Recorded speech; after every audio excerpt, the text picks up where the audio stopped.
Bharat England మధ్య జరుగుతున్న test సిరీస్లో ఇప్పుడు ఒక యువ ఆటగాడు చిచ్చర పిడుగులా రెచ్చిపోయి ఆడుతున్నాడు. అతడే యశస్వి జైస్వాల్. టీమిండియా యువ ఓపెనర్గా వచ్చిన జైస్వాల్ టెస్టుల్లో అద్దరగొట్టేస్తున్నాడు. 2 డబుల్ సెంచరీలు, 1 సెంచరీతో సిరీస్లోనే టాప్ స్కోరర్గా స్థానాన్ని దక్కించుకున్నాడు.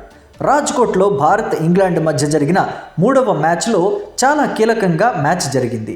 ఈ మ్యాచ్లో భారత సేన విజయాన్ని కైవసం చేసుకోవడంలో సహాయపడ్డాడు జైస్వాల్. జైస్వాల్ ప్రతిభ చూసిన భారత జట్టు ఆటగాళ్లే కాదు, ప్రత్యర్థి జట్టులోని ఆటగాళ్లు కూడా అతడిని ప్రశంసల్లో ముంచెత్తుతున్నారు. టెస్టుల్లో ఫ్యూచర్ సూపర్ స్టార్ అంటూ తెగ పొగిడేస్తున్నారు.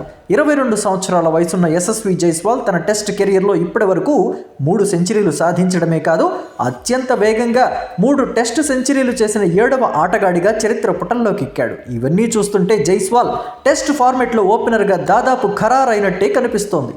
ఇక జైస్వాల్ ఈ స్థాయిలో జయకేతనం ఎగురవేయడంతో టీమిండియాలో 3 ప్లేయర్లకి ప్లేస్ గల్లంతైపోతుందేమో అనే అనుమానం కూడా కలుగుతుంది.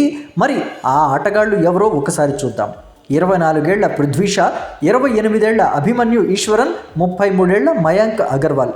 వారిలో ముందుగా పృథ్వీ షా గురించి చూద్దాం. భారత తరపున 5 టెస్టులు ఆడాడు పృథ్వీ.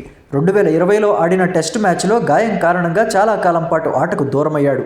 ఇటీవలే తిరిగి టీంలోకి వచ్చినప్పటికీ షా టెస్టుల్లో టీమిండియా తరపున ఆడటం ఇప్పట్లో కష్టమే అనిపిస్తోంది. అభిమన్యు విషయానికి వస్తే ఇతగాడు దేశవాళీ క్రికెట్లో పరుగుల వరద పారించాడు. అభిమన్యుకి టీమిండియా నుండి 2-3 పర్యాయాలు పిలుపు వచ్చినప్పటికీ తుది జట్టులో బెర్తు మాత్రం దక్కలేదు. పైగా టీమిండియాకు చాలామంది ఓపెనర్లు ఉన్నారు కాబట్టి ఈశ్వరన్ టీంలోకి రావడం దాదాపు డౌటే అంటున్నారు విశ్లేషకులు.